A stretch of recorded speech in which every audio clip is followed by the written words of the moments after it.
How are you guys doing? Legendary Daddy. This is my book, Legendary Daddy. This is part 2 of the bullying series that I'm putting together. So to recap where we came from, my son's new at a school, first grade, and the popular girl liked my son a whole bunch. By the end of that year, they said that they were kind of dating. And because of the worry in that, I made friends with the parents. And on the last day of school, she breaks up with him. My son was hurt, got over it pretty fast. We helped him through it pretty fast. He got over it really fast. They come back to school, second grade. She regrets her decision. She ends up finding out he likes a different girl. She gets angry. And now this is where we take off, is the next part where the true bullying begins. And this is where we came back from Christmas break and my son started dealing with differences and challenges in the classroom. I hope you enjoy the video and like and subscribe if you can. There'll be 2 more videos after this. Enjoy.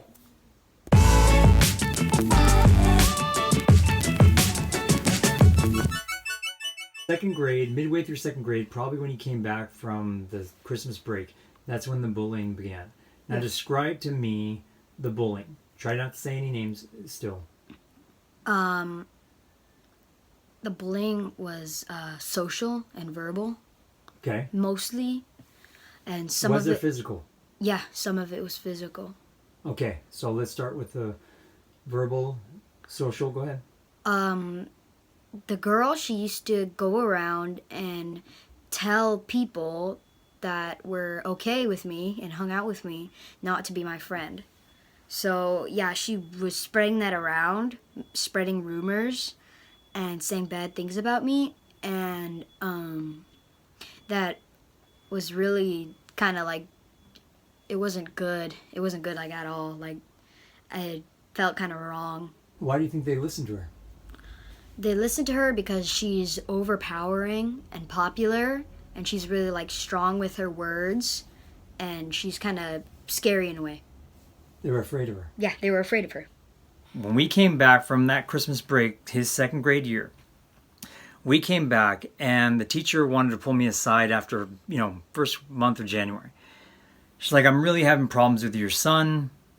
I'm going to have to move his seat. And she says, I have to move him because there's just so much like fighting or just this like, they just won't stop. They can't even get work done. I was like, okay, well, who's they? One of the names that came up was the bully.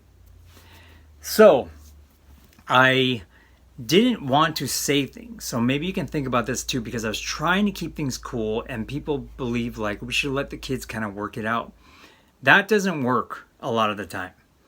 This has to be communicated, and it's not telling on people, it's giving a heads up. Because right after that, I told the teacher, I said, okay, listen, I didn't want to talk to you about this because I love you guys. You guys teach my kids, you're making them smart. But a little something happened between Santiago and this bully girl. So I explained a little bit of the history, and I said, and Santiago said that he liked another girl, and I mentioned that girl's name, Pretty Girl, let's just call her. Santiago said, I like Pretty Girl now. And the teacher just went, oh my gosh. I was like, what? She said, right now the way the seating arrangement is it's bully girl here with another classmate at their table. And then across at the same table is Santiago and Pretty Girl. So it's pretty much just bully girl looking right in front of her face, seeing Pretty Girl and Santiago side by side. Not playing, not flirting, nothing crazy, but just completely stewing and just getting angry. And the teacher's just like, I can't believe it. I did not know this. What you told me helped me so much. And I said, okay, cool. Like, because she said, I feel bad. I said, just move his seat. And she's like, no, I don't want to do that because why should he have to suffer? I'm like, suffer? You can't even keep him there. He's going to suffer. Move his seat. I have no, she's like, yeah, but she's like, I guess we just usually move the bad kids. I said, I don't care. I know why you're moving him. Just move him. It doesn't matter. But just keep him away from her. It's going to help things out. And like you said, with all this, with her not having peace, that bully, and being so frustrated, it's disturbing just any kind of work or learning going on, which is what bullying does too. It makes it an unsafe learning environment. So the teacher agreed. I told her, I don't want any problems. I don't want any beef with anybody. You don't have to call her parent. Nothing. Just move his seat, keep him clear, and that's it.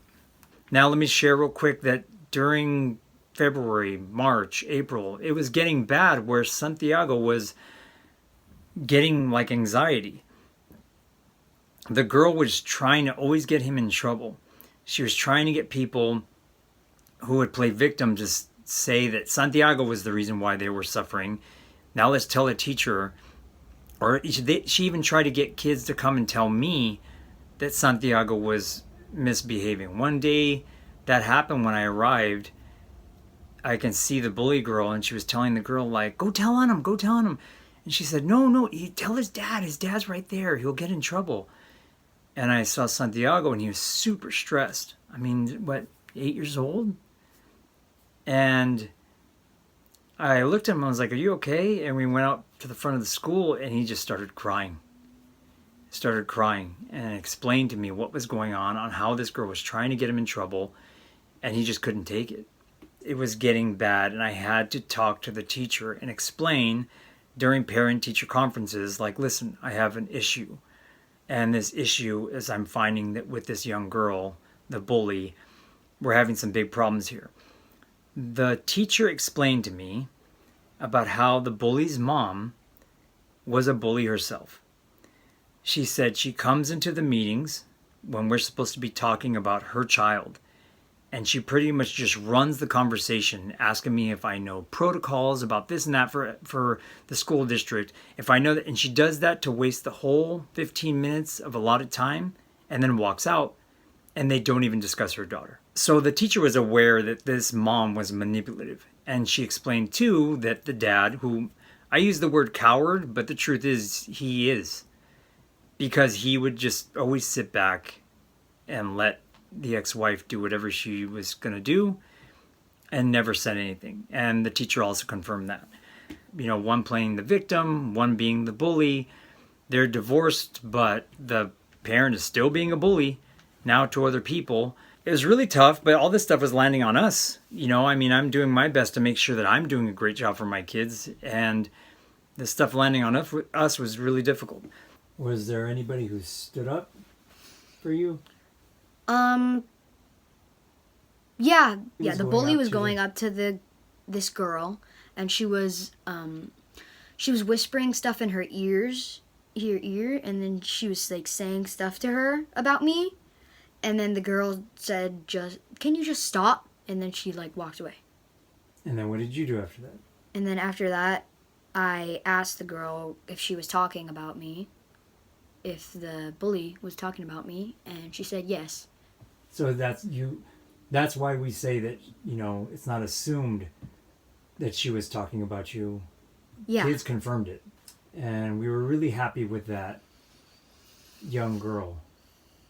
We just call her best friend right now because she became part of this best friend group later on, right? Yeah. Okay. Now, that's an example of what he was living with day after day after day. I talked to the teacher. I did my part in communicating. The teacher said, I'm going to give a lesson on how we're supposed to be treating people as classmates. That's what she said she was going to do, I believe, in like March. Santiago said that never happened. By April, Santiago was dealing with so much bad stuff that I had to get pushy with the second grade teacher. I really, really loved this teacher. I thought she was really great. And at this point, I'm pretty sure she was really frustrated because she didn't want me to be talking to her in that way and do that. She just wanted to keep like, hey, we're buddies, we're cool. But I had to. And that's what made the teacher take action. Another thing that I'd like to be able to help out with this video is explain to you about how teachers and principals a lot of the time are trying to just not deal with this stuff. It's a difficult thing to deal with. If you have enough evidence and if you have enough of a record that you've kept, it can help you because they can see that it's a real thing. It's not just kids fighting with each other. But if you do this with a teacher, a lot of the times they're just trying to say like, okay, we'll handle it, and they don't because it's a challenge for them and they don't want to get into it. So you do have to push. And I pushed that second grade teacher. And I said, you know what? I've already asked you to do this. And the whole thing I wrote to her, I have record of it. The whole thing that she wrote back to me, the day that she finally took care of it, she was tough, and she really put in that young girl's face what she was doing and how it was not acceptable. How did it end up did it get fixed at all? Like, how did we take care of it then? We talked to the teacher, the second grade teacher. Yeah, I think she pulled her in from class and talked to her, and she let her know that if she didn't stop, I think she would put it on her personal record. No. No. No, that's okay. That was later. Okay. This one was, she said, if you don't stop, we're gonna have to go to the principal. Oh yeah. That was the warning. So she pulled her aside, right? Yeah. Spoke to her sternly, then spoke to you.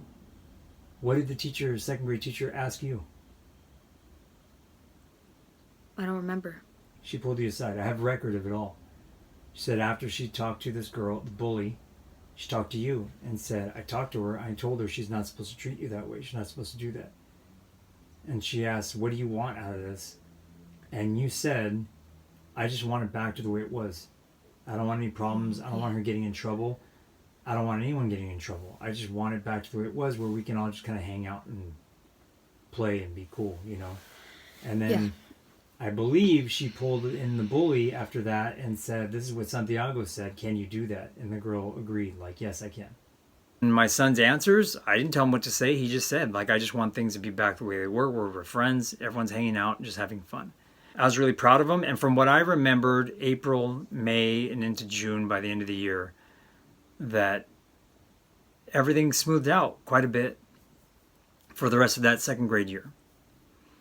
And at the end of that second grade year, because of the father, the coward, we weren't hanging out with his new wife.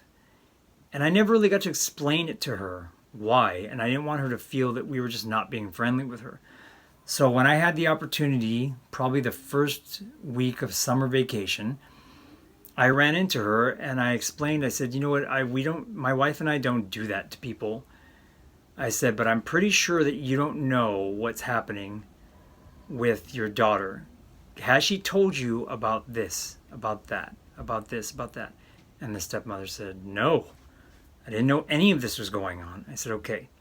Did you know that we talked to the teacher and that the teacher scolded her pretty rough and warned to tell the principal? No, I didn't know anything. I said, okay.